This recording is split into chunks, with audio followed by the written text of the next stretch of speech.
پھر دن ہوا پرانی رات کا، کرے سو شکر ہم خدا کی ذات کا، خدا کی ذات کا، نیا پھر دن ہوا۔ آج کی آیت: خدا مغروروں کا مقابلہ کرتا ہے مگر فروتنوں کو توفیق بخشتا ہے۔ یعقوب 4 باب 6 آیت۔ عزیزو، اول تو ماضی کو درگزر کر کے بڑھ جانا ہی اچھا، پر کوئی ایسی بات جس کے یاد کر کے آپ کے لبوں پر مسکراہٹ بکھر جائے، وہاں رکیے گا ضرور۔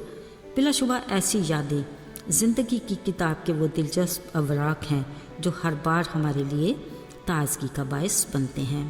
عزیزو، آج میں بھی بیٹھے یہی سوچ رہی تھی، چلو زندگی کی کتاب کے ورق گردانی کی جائے کہ شاید کوئی مسکراہٹ کا سبب مل جائے۔ اچانک ماضی کے دریچوں سے چند آوازیں سنائی دی۔ جی ہاں، یہ پہاڑ اور گلہری کے بیچ دلچسپ گفتگو تھی۔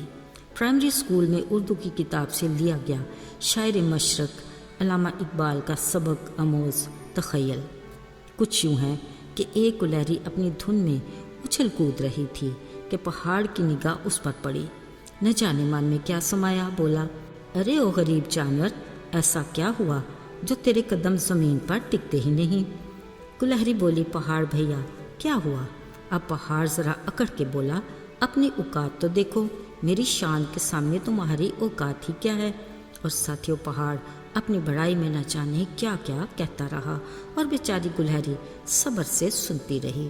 پھر جب بات حد سے بڑھ گئی تو بولی، پہاڑ بھیا کہہ تو دیا کہ تم ٹھیک ہی کہتے ہو، پر سوچ ذرا منفی ہے۔ کبھی خیال آیا ہم دونوں کا خالق کون ہے؟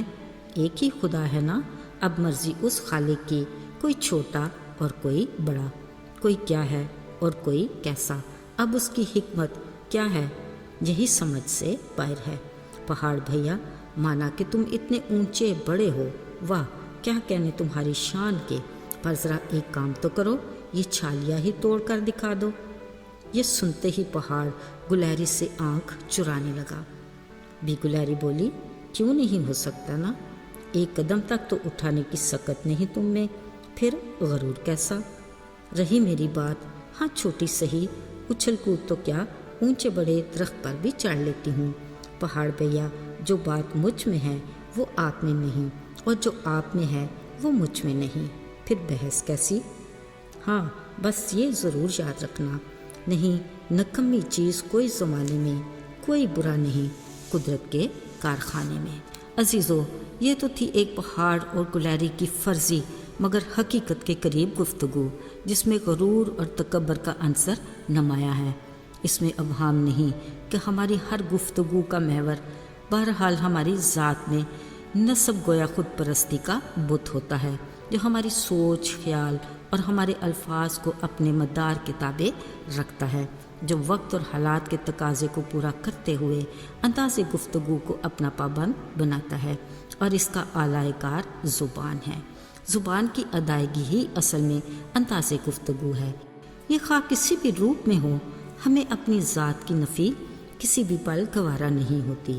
ہم اپنی چھوٹی اور معمولی صفات کا بھی فخریہ بیان کرتے ہیں، پر دوسرے کی جائز تعریف کرنے میں بھی ہماری ڈکشنری میں الفاظ ہی دھندلا جاتے ہیں، لہجے میں طنز کا ذائقہ نمایاں ہو جاتا ہے۔ یوں ہم اپنی منفی سوچ کے حصار میں دوسرے کو پابند کرنے کی ناکام کوشش کرتے ہیں۔ یعنی خوش فہمی کی انتہا دیکھیے، میں خوش تو سب خوش، میرا حق بھی سانجھا، باقی سب خیر۔ عزیزو، کچھ باذوق لوگ ایسے بھی ہیں جن کی زندگی میں اگرچہ خوشی کچھ پل کا مگر فکر پریشانی کے بادل چھائے ہی رہتے ہیں، باوجود اس کے ان کا انداز گفتگو ایسا کہ مسکراہٹ ہر منفی اثر پر حاوی ہو جاتی ہے۔ بلا شبہ صبر شکر کے بل بوتے پر کیا ہوا سمجھوتا ہی انہیں باکمال بنا دیتا ہے۔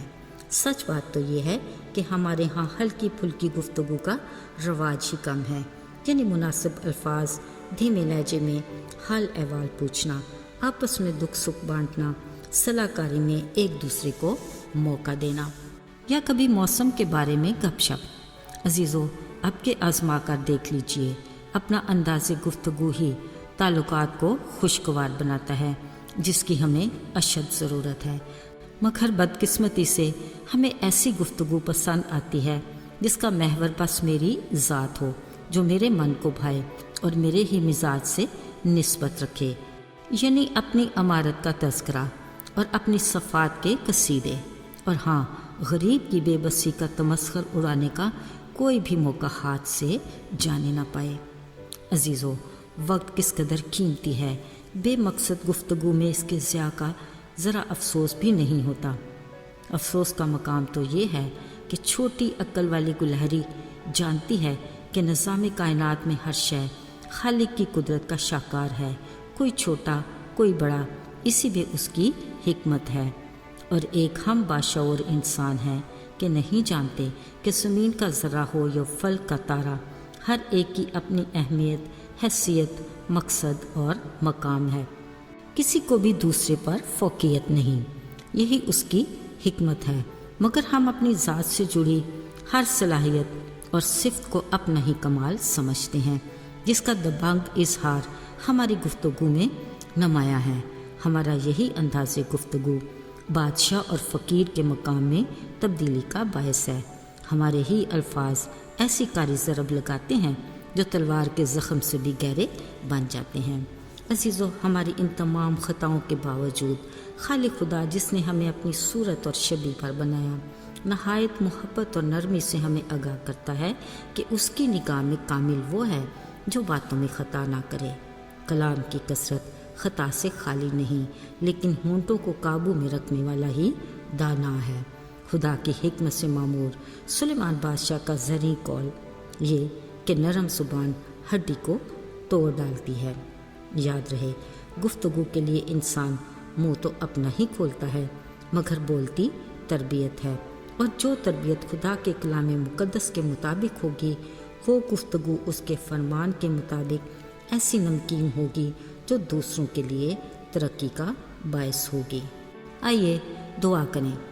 اے خداوند، ہم بڑی عاجزی اور فروتنی سے تیرے حضور میں آتے ہیں، جانتے ہیں کہ ہم اپنی ذات میں خاک اور راکھ ہیں، باوجود اس کے ہماری گفتگو میں خود پرستی اور خوش فہمی کا عنصر نمایاں رہتا ہے۔ آج اپنے نام کی قوت سے ہماری زندگی میں سے ان بتوں کو توڑ دے، اور اپنے بڑے فضل سے ہمیں اپنے حضور فروتنی سے چلنا سکھا۔ یسوع کے مبارک نام میں آمین۔